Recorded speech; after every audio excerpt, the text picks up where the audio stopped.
chung pasiano na kan hot na angan sing shan kan pathian se sung sa lo nang chu kan zai zong si ko ni hin jubilee zong kum za par tiang man ter ko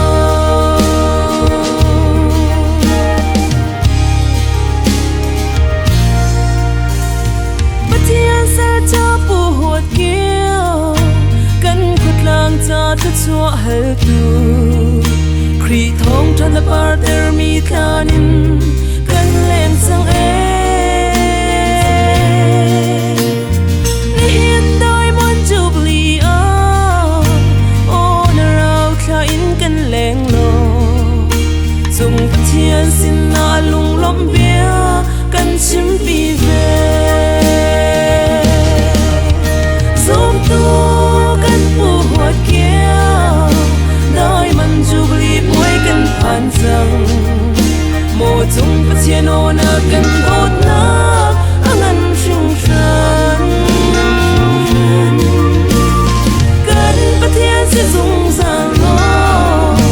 nang chu kan zai zong si ko ni hin jubilee zong kum za par tiang man ter ko so tulan dirang Hakhabang Youth Association ni upat na kalimpek ha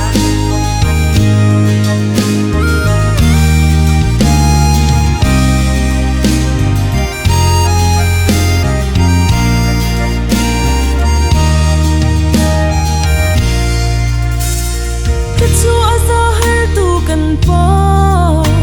o namin thil ni lai lo upat na kanin pek van hale zoom tun hani midang cha san klai ding in o mi phim thiam kan chwa na kna kan leilung a kan pa mi thli par ram ko se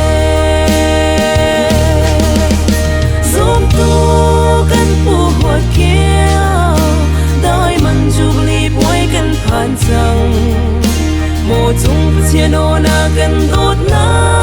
angan sing shan kan pathian se zung sa lo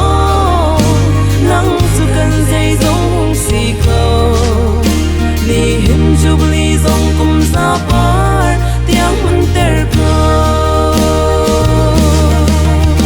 zom tu kan pu hot kia dai man jubilee boy kan phan sang mo chung pasiano na kan